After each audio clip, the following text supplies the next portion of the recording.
Hello and welcome to part 2 of this idea sharing session. I guess anything but to call this a lesson. And in this section, I'd like to demonstrate with actual musical examples the ideas that I laid out in part 1 of this chord substitution idea sharing session. We're going to use Taking a Chance on Love, a classic standard. And the first thing I'm going to do is play it in a kind of a mainstream type way, which is to say that it's not as simplified as it can be, but also doesn't go to great extremes. Kind of a middle of the road, literally, way to play the song. Kind of the way that I would probably play it. So it would sound something like this.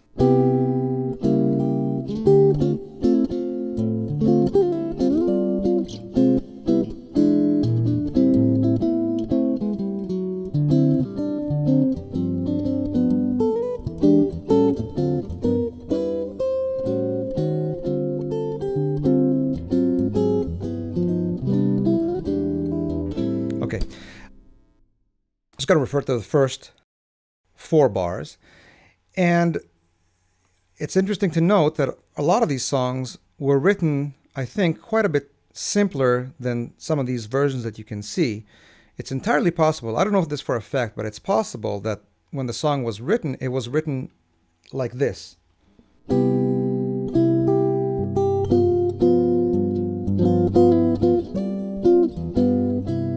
Which is to say just using C and G7. So one measure of C major, measure 2 G7, measure 3 G7, and measure 4 C major again. I don't know if that's how it was written or not, but it's possible, and I think that along the way what happened is that as the tune got published, along the way jazz musicians would add gradually substitutions until they became more or less the standard.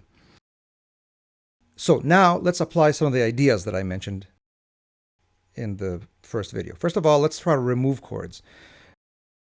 Let's remove the G7 and play the whole thing against C. I think it might sound a little strange at first because the F may be on a void note against the C, but let's try it anyway.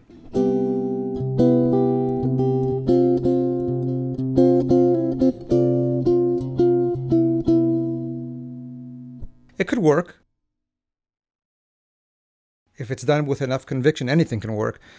Maybe it's something that you want to do maybe only once throughout the tune. It sounds interesting enough. Let's try the other scenario where I don't play the one chord at all. I play the whole thing against G7.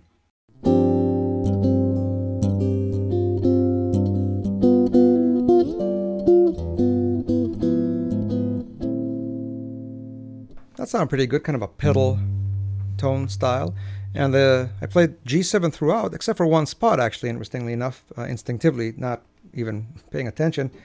Just before the A minor 7, I played an E7 as the 5 going to the 1. What I'm going to do now is play that mainstream version again and explain how that can be explained by the rules that I gave, again, in part 1. Alright, so tune starts with a C. Then this C sharp diminished 7 is really not that at all. It's in fact an A7 with the C sharp in the bass. And why can I play an A7 here? Because it is about to go to a chord that is a fourth up from it, which is that D minor 7, which is the reverse of saying that the D minor 7 is being preceded by its 5. And how come am I playing a D minor 7? Because it is the 2 of the G that will precede the C again. So A minus A7, G7. Okay, let's add one little nice little twist here.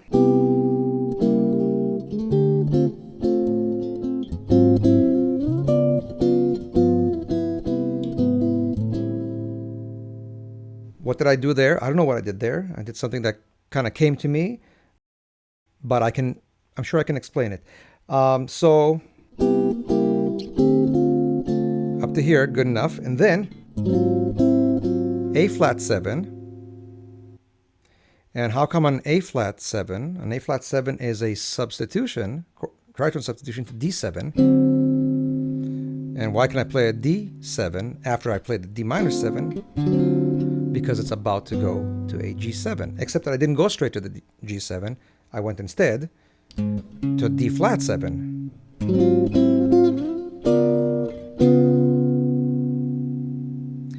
And I still have some time,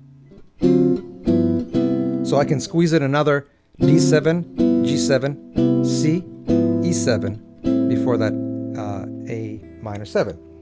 I'll repeat this.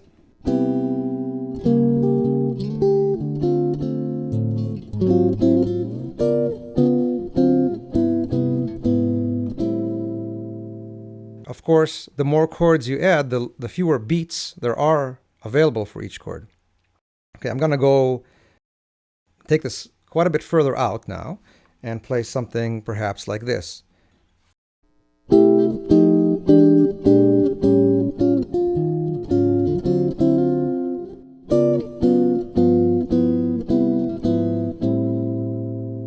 Lots of chords here. Again, the more of them you play, the fewer beats per chord. So C was their first chord.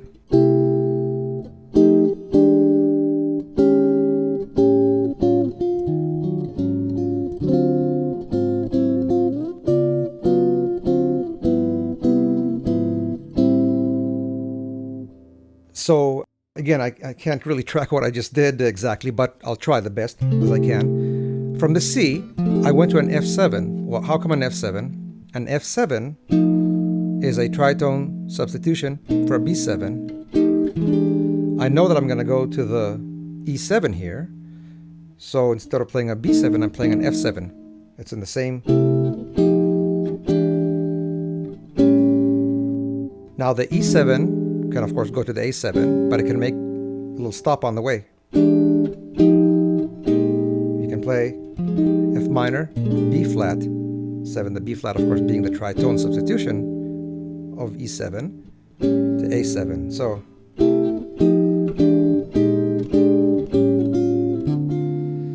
got to be careful there, because if you have too many chords and you don't have enough beats to reach to get to where you're going, and have to play them really fast to try to catch up. Let's try this again.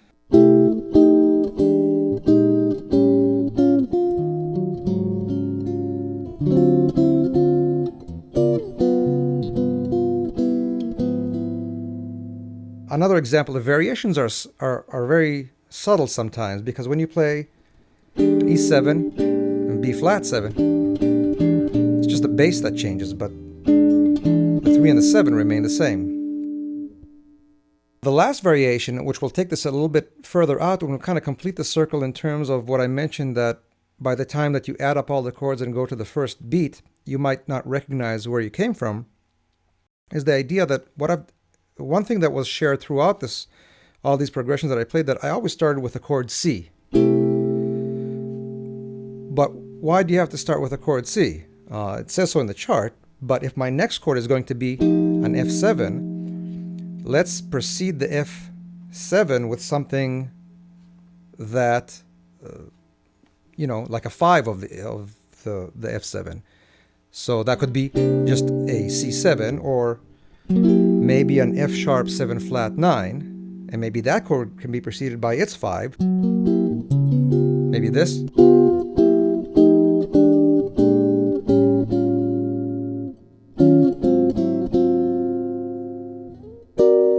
Something like that. So once again, the idea is that even before the F7 occurs, you try to precede that with its 5 chord, which was the F sharp 7 flat 9, and that can be preceded by something suitable. I did C sharp 7 sharp 11, but you can also do half diminished. All these chords share that melody note, so you just go through as many chords as you want, as long as they resolve logically and comply with the melody note. So